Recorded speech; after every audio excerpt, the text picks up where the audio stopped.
sou a Flávia Campos.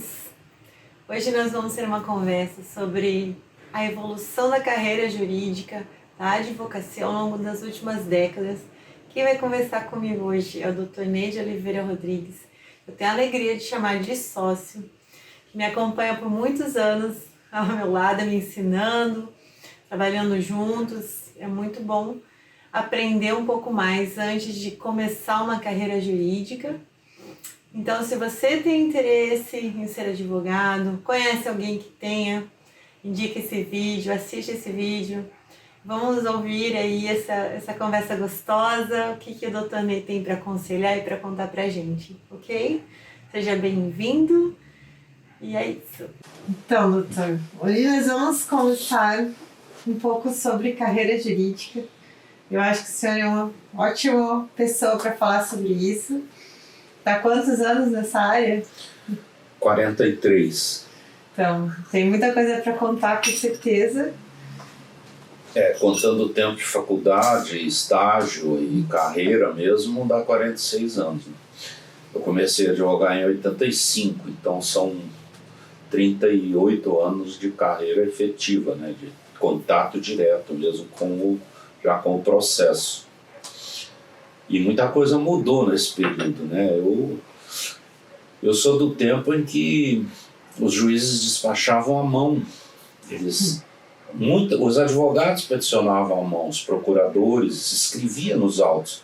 Era normal você dar ciência, fazer pequenos requerimentos. O juiz dava decisões curtas, eu vi até sentenças manuscritas, né?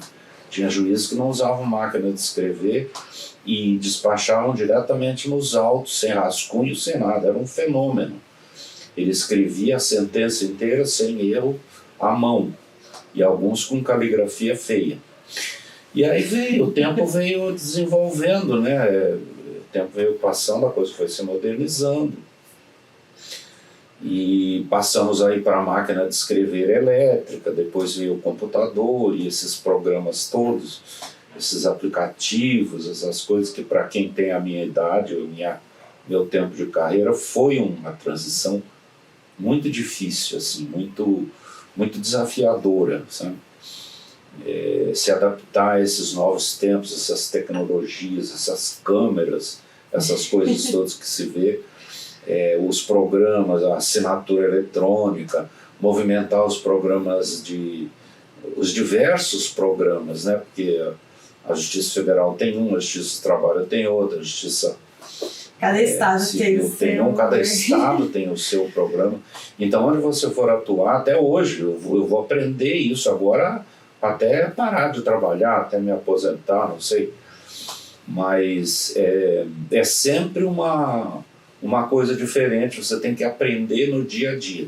Eu brinco que direito eu já aprendi o que tinha que aprender, agora eu tenho que fazer um curso de informática para poder trabalhar. Boa parte do trabalho hoje você tem que ter um pouquinho de conhecimento de informática, porque o que esses advogados que já vêm de outros tempos de advocacia tem que ir se atualizando muito, porque hoje a garotada está chegando aí e já está tudo pronto. Nem imagina que isso foi uma transição enorme, né? Uma transição. A gente pegava os autos físicos e tinha que entregar eles já digitalizados, porque o trabalho também ficou para advogado em várias varas, em várias cidades. Boa parte do trabalho que era da secretaria, do cartório, dos fóruns e tal, hoje é o advogado que faz. Ele junta todos os documentos. Antigamente você fazia aquele catatal assim com a cor inicial, aquele monte de documentos, e o cartório autuava, carimbava, numerava cada folha, né? Se você precisasse agravar, por exemplo, você tinha que tirar cópia xerox de cada folha do processo, das folhas que te interessavam, autuar em separado e mandar para o tribunal. Então era trabalho que o cartório fazia. Hoje a maior parte do trabalho é feito pelo advogado. A gente distribui, né? A gente decide qual é o ramo do direito, e você não pode errar, porque se errar a tua petição não é distribuída. Então você tem que fazer tudo isso, que seria o trabalho do tribunal, o trabalho do fórum, né, do cartório. E hoje é o advogado que faz. Quer dizer, isso pesou um pouco para a gente, um pouco mais do que era antigamente, né? Mas tem a vantagem de que você pode protocolar as suas petições até a meia-noite, né? Às 11h59, que antigamente você tinha que protocolar até 6 horas. Né? Então eu cansei de sair aqui do centro e ir até o tribunal correndo para protocolar um recurso que era o último dia de prazo. Então você tinha que pegar o carimbinho lá da distribuição para comprovar que você cumpriu o teu prazo. Houve época aqui no Tribunal de Justiça que tinha o tribunal tinha uma espécie de drive-thru, sabe? Não se chamava drive-thru na época, né? Mas era um protocolo em que você juntava tuas peças sem sair do carro. Era uma cabine assim. Você passava ali, entregava o teu recurso, né, ou a tua peça, o que fosse, e o funcionário estava ali num quiosquezinho, ele carimbava, punha aquele carimbo datador assim, plac, e comprovava a data e a hora que você protocolou e você ia embora. Você não entrava no prédio do tribunal.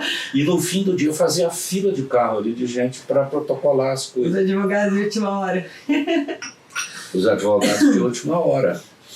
E eu cheguei a pegar o processo físico ainda, né? Eu comecei a advogar, em seguida já começou as migrações para o processo eletrônico, né? Então eu peguei bem essa transição também. Do físico. Cheguei ainda a trazer os carrinhos da Justiça Federal. A gente tinha aqueles carrinhos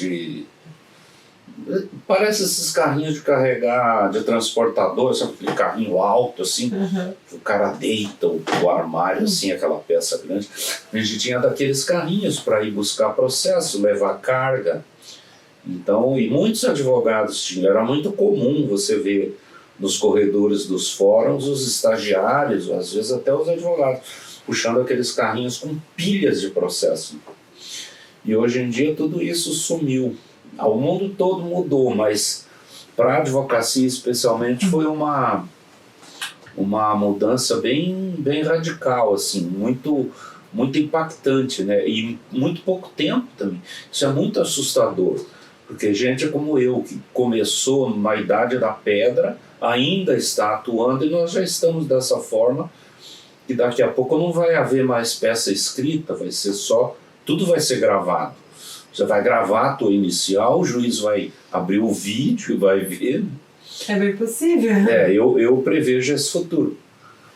Eu acho assim, essa parte da informática, né, da internet, facilitou vários procedimentos, né? Hoje é possível fazer citação, intimação eletrônica, pelo WhatsApp, é possível fazer audiência virtual, que a pandemia trouxe essa necessidade e acabou ficando com uma possibilidade em algumas varas ainda viabilizam, né? Alguns tribunais viabilizam. Então é muito positivo, né? Que as pessoas podem comparecer demais, tem um acesso mais facilitado à justiça, né? Ao judiciário como um todo. Mas algumas coisas ainda... O que o senhor sente falta da advocacia de antes hoje? Eu sinto falta do contato, né? O contato humano mesmo, com a vara, com o juiz, com os funcionários, o fato de você ir ao cartório, né? Se acotovelar ali com os outros colegas no balcão, pedir para ver o seu processo, conversar com o funcionário, mostrar, olha, eu preciso que ele analise esse meu pedido aqui, está na folha tal. Esse contato não se tem mais hoje em dia. Na melhor das hipóteses, você fala com alguém pelo balcão virtual, né?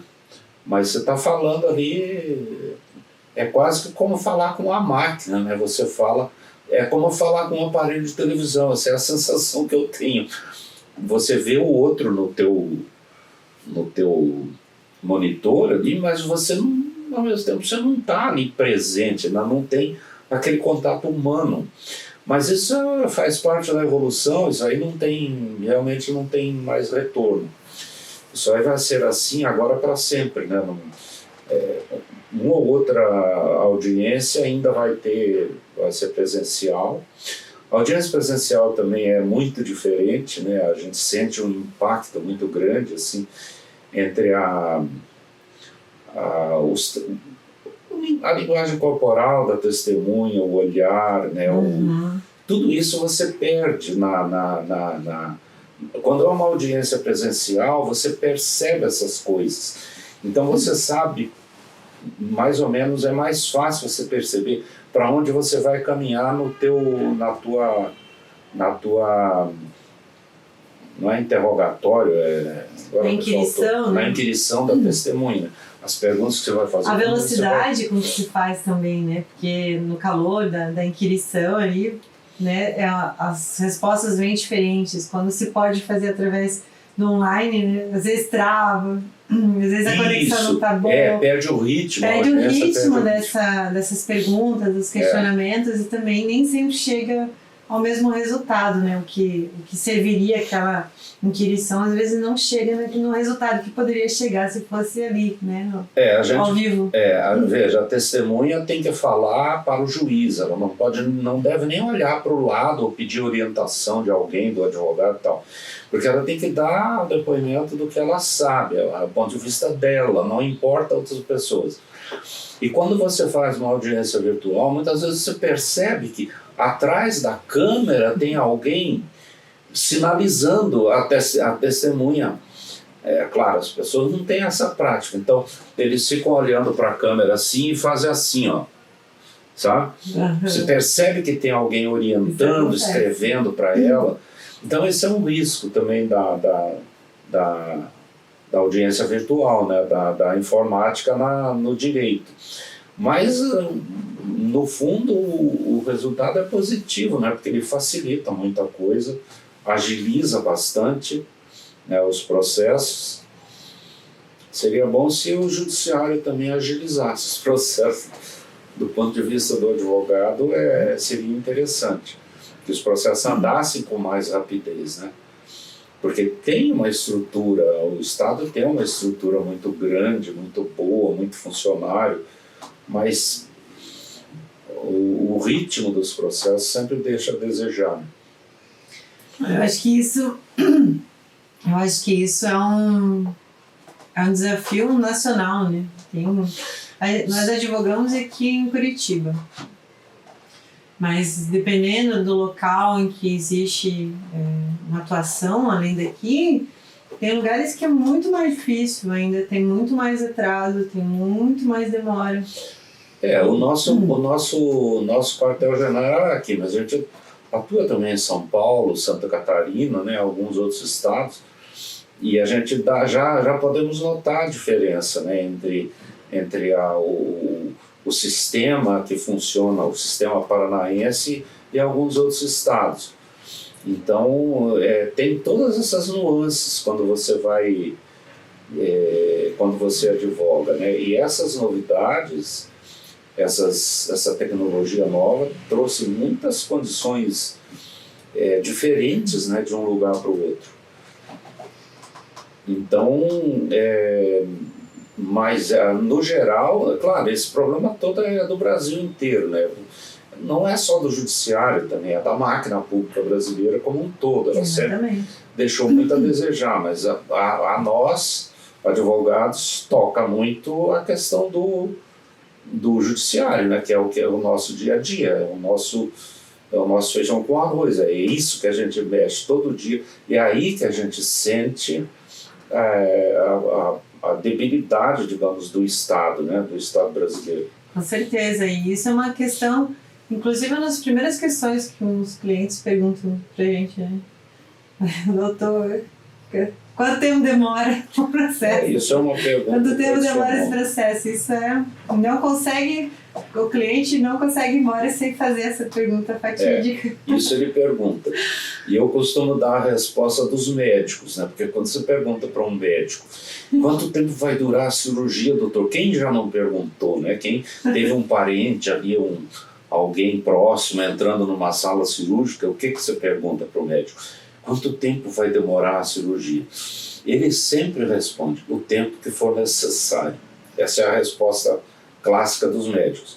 Então a gente fala, olha, vai durar o tempo que durar o processo, porque ainda mais no judiciário, que tem muitas variantes, muitas coisas que podem agilizar ou atrasar um processo.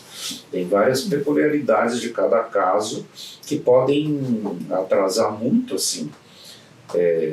Ou às vezes até agilizar é mais raro, mas acontece.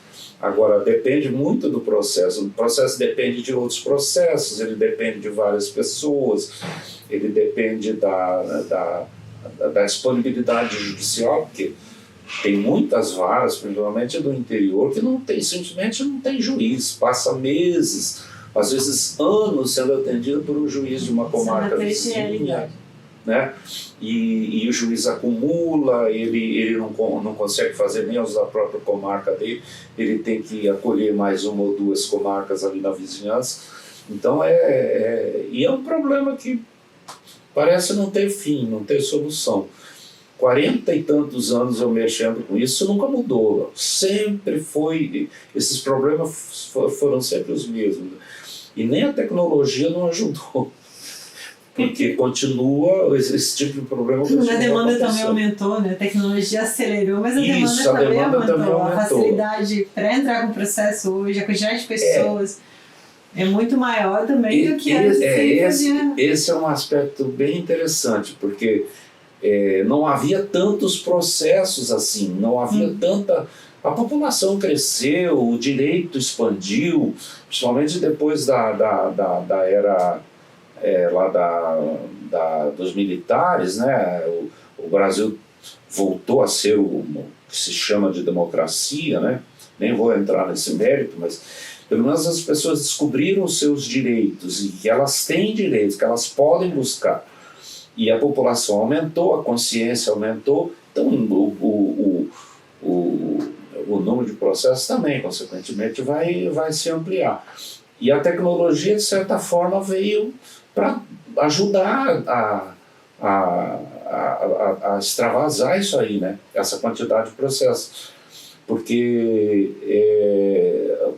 o ritmo de tudo aumentou e o ritmo do processo também, apesar da quantidade junto, né? Até recentemente teve um julgamento no Supremo, eu acho, de um processo da Princesa Isabel. Outro dia nós estávamos comentando sobre isso. O processo da Princesa Isabel, não me lembro de que ano, acho que foi antes da República, 1880 e alguma coisa. Que foi julgado no Supremo agora há poucos anos. Do que nunca? Há poucos anos. Antes tarde do que nunca? Antes tarde do que nunca. Então, veja, o judiciário brasileiro tem essas peculiaridades. Imagina. Eu tive processos no STJ que ficaram 15 anos lá. 15 anos para serem julgados. E é uma média que é mais ou menos, não vou dizer comum, mas não é raro você ver esse tipo de tempo que leva os processos. Então não se sabe se é desinteresse, se é desestrutura, se é do próprio país, é a falta de consequência, né? Porque quem tem prazo para cumprir no processo é só o advogado que cumpre seus prazos, né? Todos os outros atores do processo, juízes, oficial de justiça, peritos, calculistas, contadores, ninguém cumpre os prazos processuais e todos têm prazos para cumprir. Nós estamos falando aqui do processo civil, né, exclusivamente. Mas todo mundo tem prazo para cumprir e ninguém cumpre. E não tem consequência, ninguém sofre punição nenhuma. O único punido é o advogado, né? Punido pelo cliente, mais do que pelo processo. O advogado não pode perder prazo, ele tem prazos e os prazos são peremptórios, não pode perder. Protocolou um dia depois da data limite, você perde o processo, perde aquele ato, pode ter consequências sérias no processo do teu cliente, né? Com certeza. E agora o resto do judiciário não tem essa agilidade. Se todos cumprissem, inclusive o juiz tem prazo, e o juiz tem prazos no processo que ele deve cumprir, e juiz nenhum cumpre prazo. É uma questão que está ali na lei para enfeitar, porque ninguém tem a menor preocupação. E também eles não são punidos, né? Não acontece nada com o juiz, nem com nenhum servidor que descumpriu os seus prazos. Bom, mas falando aí do alto dos seus 46 anos de advocacia, o que deixa de recado aí para quem está começando ou querendo entrar para a carreira jurídica? O que o senhor falaria aí de conselho? O que pode esperar da carreira como advogado, né? Não demais carreira jurídica, mas a advocacia. O que o senhor sentiu? O que o senhor internalizou sobre todas essas experiências que o senhor já viveu nos fóruns da vida? Olha, a advocacia é um sacerdócio. Isso aí é uma coisa básica na sua vida. Você trabalha, o advogado ele trabalha 24 horas, ele pensa o direito. Isso é verdade. Porque o direito, é como o Eduardo Couture, que é aquele uruguaio que criou aqueles 10 mandamentos do advogado, tem um deles lá, que se não me engano é o quarto mandamento, que diz assim: pensa. O direito se aprende estudando, mas se pratica pensando. Então o que você tem que fazer é pensar no problema do teu cliente e qual é a solução que você vai encontrar. Para isso você tem que ter a técnica, claro, observar as leis e ter conhecimento disso. Mas a lei não vai te dar simplesmente uma solução. Você tem que criar e escolher o melhor caminho para alcançar o objetivo do teu cliente. E isso exige muita dedicação, muita vontade de trabalhar. Nem sempre o processo compensa para você, nem financeiramente, nem às vezes até profissionalmente ou tecnicamente. Você tem muitos dissabores, né, com a profissão. Mas no final, ver uma sentença favorável é tudo de bom. É tudo de bom. E ver um alvará de levantamento de honorários, então é melhor ainda. Com certeza. Mas o que se tem que fazer é persistir. Você tem que ter persistência na profissão. Senão ninguém vence. Você tem que passar pelo menos algo entre 5 e 10 anos para você começar a sentir se aquilo vai dar resultado, se você realmente quer seguir essa profissão. Porque é espinhosa a vida toda, mas claro, no começo é muito mais difícil. Mas eu diria que hoje é bem mais fácil do que quando eu comecei. Quando eu comecei, você não tinha modelo, você não tinha internet, você não tinha para onde correr. O cliente te trazia um problema, você ouvia, dizia que ia resolver, fazia um contrato de honorários, o cliente saía, você punha a mão na cabeça e perguntava: como é que eu vou resolver isso? Né? Porque você não tinha parâmetro, você tinha que ir atrás de um advogado mais experiente e tal. Principalmente quem começou sozinho, eu comecei sozinho, né? Não tinha orientação de ninguém. Então a gente tinha que ir cavucando ali nos livros, porque naquela época era tudo livro, você não clicava não tinha um Google literário que você clicava ação de despejo e ele ia te dar uma solução como vocês têm hoje, vocês jovens. Pelo menos aponta o caminho, né? Já diz o artigo aponta o caminho, já diz o artigo que está, então isso aí é maravilhoso. A jurisprudência já vem tudo formatadinho, vem pronto, formatado. Tem que pesquisar naqueles cadernos. E com esse CPT aí, que não sei o que CPT, né? Que chama... O site GPT. CPT. Esse aí já te dá uma petição pronta. Então, a advocacia, a prática jurídica está muito mais facilitada hoje do que como era antigamente, mas isso não vai fazer da tua profissão uma profissão mais fácil. Ela não vai te dar o retorno rápido como ele te dá um modelo de petição inicial. Você tem que persistir, tem que insistir, e é só o tempo que vai te temperando para você saber como operacionalizar o teu potencial em benefício do teu cliente, em benefício teu, da tua profissão, do teu sustento, etc. E tal. Mas é uma profissão maravilhosa, é bonito, sabe? A gente sofre, tem coisas que são desagradáveis, a gente sofre com juiz, a gente sofre com colegas menos leais, né? Então, com clientes complicados às vezes, mas a profissão é espinhosa, mas ela é maravilhosa. A gente transforma a vida das pessoas. Transforma a vida das pessoas. Faz parte da história de muitas pessoas. Faz parte da história das pessoas, principalmente a advocacia pessoal, que é o que a minha preferência, né? A advocacia mesmo humana, essa que você trata direto com o ser humano, com a pessoa, né? Essa advocacia é muito gratificante. Doutor, eu vou agradecer muito nessa conversa, foi deliciosa. Então a conversa de hoje foi com o Dr. Ney Rodrigues. Espero que vocês tenham gostado, que os conselhos sejam aproveitados. Se você está com interesse em ser advogado, se você tem esse sonho, se você começou nesse trajeto agora, então clique aí, deixe seus comentários, dê um like, siga o nosso canal, vão ter outras conversas com outras pessoas, outros profissionais também. E é isso, um abração e até a próxima.